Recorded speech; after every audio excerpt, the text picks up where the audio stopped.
نے کہا کہ اگر سنت مؤکدہ ادا کر رہے تھے اور تیسری کے اندر چوتھی یا تیسری کے اندر صورت ملائے بغیر ہم رکوع کے اندر چلے گئے تو کیا حکم شرع ہوگا؟ آراء مختلف ہوتی ہیں فقہا کی بہت سے مسائل کے اندر، لیکن جو صحیح مسئلہ وہ یہی ہے کہ ان کو اٹھ جانا چاہیے اور سورت پڑھنے کے بعد اس کے بعد دوبارہ رکوع کریں اور آخر میں سجدہ سہو کر لیں۔ ایک بات کی وضاحت بہت ضروری ہے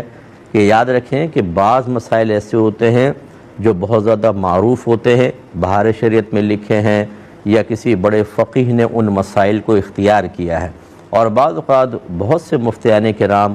ان مسائل کے بجائے کوئی اور مسئلہ ذکر کر رہے ہوتے ہیں کسی صحیح مصلحت کی بنا پر۔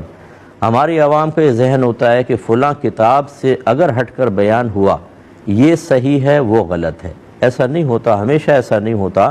بلکہ جب بیان کرنے والا ایک مفتی ہوتا ہے تو یہ اچھی طرح یاد رکھیں کہ بعض اوقات وہ اصح ہوتا ہے اور اس کے مقابل صحیح ہوتا ہے، یعنی یہ زیادہ بہتر ہے،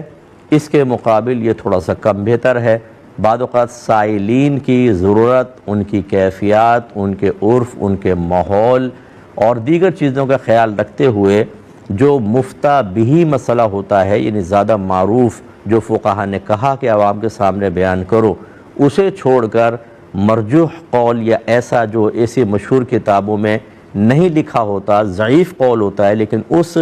سائل کی حالت کے موافق ہوتا ہے، وہ ذکر کر دیا جاتا ہے۔ اس لیے آپ فوری طور پہ یہ نہ کہا کریں کہ جی فلاں جو ہے وہ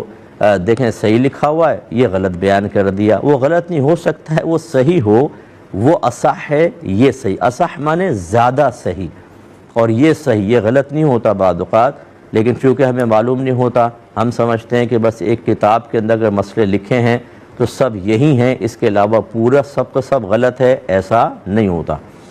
اور یہ آخری گزارش اس میں اور کر دیتا ہوں کہ ہم جیسے مسئلے بیان کر رہے ہوتے ہیں، یہ لائیو مسائل ہوتے ہیں، احتیاطی کرتے ہیں پورے شریعت کے موافق، لیکن ہم بھی انسان ہیں، ہم سے بھی خطا ہو سکتی ہے، اس کا انکار نہیں ہے۔ لیکن بعض اوقات بعض حضرات کو میں نے دیکھا ہے کہ کوئی بھی مشہور عالم کوئی بات بیان کرے، اگر ان کو ذرا بھی اس میں اپنی مرضی کے موافق چیز نظر نہ آئے یا مسٹیک نظر آئے تو کتابوں کا انبار لے کر بیٹھ کے کلپ ریکارڈ کر کے عوام کے سامنے ڈالتے ہیں کہ فلاں نے غلط کہا، صحیح یہ ہے۔ اچھا، اگر فرض کر لیں فلاں نے غلط کہا، صحیح یہ ہے، تو آپ کو یہ اتنا اہتمام کرنے کی حاجت کیوں تھی؟ پبلک کو دکھانا ہے، واہ واہ کرنی ہے، یا آپ کو یہ ثابت کرنا ہے کہ ایک مشہور عالم بھی غلطی کر سکتا ہے، ہم بتاتے ہیں دیکھیں غلطی کر سکتا ہے، یا یہ سمجھانا مقصود ہے کہ ہمارا علم بہت زیادہ ہے، ایک مشہور آدمی بھی صحیح نہیں بیان کر رہا، صحیح ہم بیان کر رہے ہیں؟ ایسے لوگوں سے میری گزارش ہے کہ آپ بھی ایک پروگرام کریں، لائیو پروگرام کریں، بیٹھیں اور جزیات بیان کر کے دیکھیں تو آپ کو پتہ چلے گا کہ یہ بہت ہی مشکل کام ہوتا ہے۔ ایک آدمی کسی ریکارڈڈ چیز کو سننے کے بعد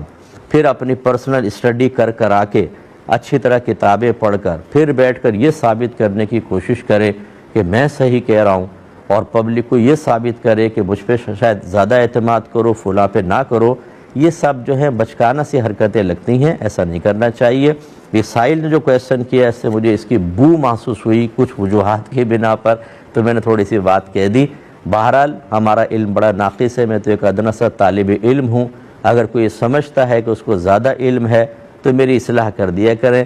علانیہ طور پہ کلپ ریکارڈ کر کے ڈالنے کے اندر آپ کے لیے زیادہ نقصان کے پہلو ہیں، میرے لیے نہیں۔ میں پہلے بھی مفتی اکمل رہوں گا، بعد میں بھی مفتی اکمل رہوں گا، لیکن ہو سکتا ہے کہ آپ ریاکاری کے اندر، آپ تکبر میں، کسی کو حقیر ثابت کرنے میں، پبلک کو متاثر کرنے، اللہ کی رضا نہیں بلکہ صرف پبلک کو متاثر کرنے کے قصد و ارادے میں مبتلا ہو کر ریا میں مبتلا ہو جائیں اور آخرت میں قابل گرفت ہو جائیں، اور میں اس چیز کو لائک نہیں کرتا کہ میری وجہ سے کوئی بیچارہ اتنی آفات میں مبتلا ہو۔ باقی آپ کی مرضی ہے، جو آپ کرنا چاہیں آپ